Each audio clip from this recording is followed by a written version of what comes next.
इतने ज़्यादा केयरलेसनेस वालिदैन दिखाते हैं उनकी सेहत के मुतालिक और उनकी दीगर चीज़ों के मुतालिक। ज़ाहिर है एक लम्हे की गफलत से बहुत सारी चीज़ें होती हैं, लेकिन एकेडमिकली जब हम बच्चे की बात करते हैं, उनकी फरागत के हवाले से बात करते हैं या अपने आप को सुकून देने के लिए कुछ लम्हों की गफलत से आपका बच्चा एक बिल्कुल गलत डायरेक्शन में जा सकता है। उस हवाले से आपने मोहतात रहना होगा। अपने बच्चों को आपने कैटेगराइज करना है एज ग्रुप के हिसाब से, उनको सिखाने के लिए मुख्तलिफ अप्रोचेज। और मैं नहीं समझता हूँ यहाँ पे हम अपने स्कूल के लिए मुख्तलिफ टूल्स खरीदते हैं और मुख्तलिफ ग्रेड्स के लिए मुख्तलिफ टूल्स इस्तेमाल किए जाते हैं।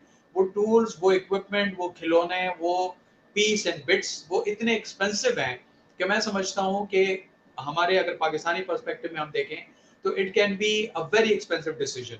मेरे अपने ख्याल में जब कोई वालिद अपने काम से वापस आए तो मुख्तलिफ जगहों पे मुख्तलिफ चीज़ें मौजूद होती हैं, पुरानी इस्तेमाल शुदा चीज़ें मौजूद होती हैं। उसी के सामने खड़े होकर हम बहुत सारी चीज़ें चूज़ कर सकते हैं और वो अपने घर में ला के उसको धो के उसको साफ सुथरा रख के हम अपने बच्चों के लिए इस्तेमाल कर सकते हैं। मेरे जो आमिर के बच्चे हैं, मेरे छोटे भाई के, उनके बच्चे अभी स्कूल है कि अमूमन शुरू हम ये करते हैं, उनको कलर की आइडेंटिफिकेशन कराते हैं, उनको अल्फ़ाबेट्स की आइडेंटिफिकेशन कराते हैं, उसको उर्दू, अरबी हुरूफ तहज्जी की आइडेंटिफिकेशन, सिंधी हुरूफ तहज्जी की आइडेंटिफिकेशन। अब ये ज़ाहिर है ये बड़ा कॉम्प्लिकेटेड प्रोसेस हो जाता है। एक छोटी सी मिसाल है, ये हर वेरिएशन के साथ अप्लाई हो सकती है।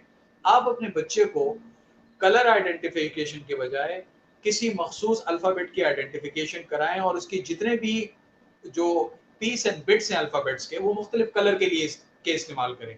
आप मुख्तलिफ दर्जों में अपने बच्चों से कहें कि वो मुख्तलिफ पीसेस को जोड़ें, वो मुख्तलिफ अल्फ़ाबेट्स को इस्तेमाल करें। For example, pick the yellow ए।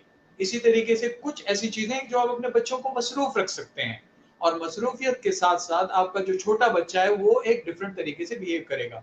और याद रखिएगा, वो तमाम चीजें जो 3 साल की उम्र में बच्चे के साथ रिपीटेटिवली करती जाती हैं, उनकी शख्सियत का मुस्तकिल हिस्सा होती हैं। साइकोलॉजिस्ट यही कहते हैं कि 3 साल तक बच्चे की जो पर्सनैलिटी है वो बिल्कुल पुख्ता हो चुकी होती है, मतलब वो अपने फ्यूचर में कैसा होगा ये डिसाइड हो चुका होता है। जबकि हम 7-8 सालों के बाद अपने बच्चे को नसीहत करना शुरू करते हैं। तो कहने का मकसद ये, आपका छोटा बच्चा है, आपका रवैया, आपकी बोलचाल, आपका अंदाज, आपकी बॉडी लैंग्वेज, दीगर तमाम चीजें जैसी हैं वो आप अपने बच्चे को दे रहे होते हैं। इसीलिए चाहे आपका बच्चा शीरख्वार हो, मैं एक छोटी सी रिसर्च है वो इस हवाले से उसका रेफरेंस देना चाहूंगा।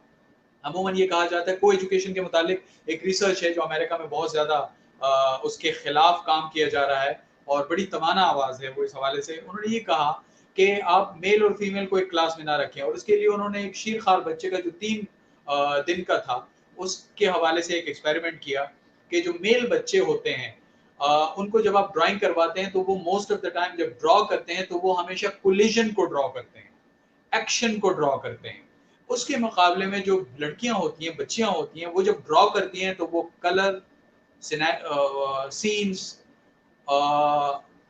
लाइक्स एंड डिसलाइक, जहां पे पिक्टोरियली कोई स्केच हो, कोई दीगर चीजें हो, उसके लिए उन्होंने एक एक्सपेरिमेंट परफॉर्म किया। 3 दिन का बच्चा है, उसके सामने कलरफुल ड्रेस पहनी हुई उसकी माँ खड़ी होती है और मेल और फीमेल दोनों बच्चे मुख्तलिफ रवैया दिखाते हैं। जो फीमेल बच्ची है उसके जो एब्स्ट्रैक्ट पार्ट है बॉडी का, क्योंकि आंखों में एक मखसूस किस्म के सेल होते हैं जिसको गैंग्लियन कहते हैं, पी सेल या एम सेल या पी सेल। जो बच्चियां होती हैं उनकी आंखों में पी सेल ज्यादा होते हैं, इसी वजह से वो अपनी वालदा जो कलरफुल ड्रेस में होती हैं उनकी तरफ उनकी अट्रैक्शन ज्यादा होती है। जो मेल बच्चे हैं उनके यहाँ ये गैंग्लियन डिफरेंट होते हैं और वो एक्शन को सूट करते हैं। इसीलिए अगर उनके सामने एक तरफ कलरफुल ड्रेस में उसकी माँ खड़ी हुई हो, दूसरी तरफ आप उनको किसी एक्शन से अपनी तरफ मुतवज्जो करें, तो जो मेल बच्चा है वो एक्शन की तरफ मुतवज्जो होगा।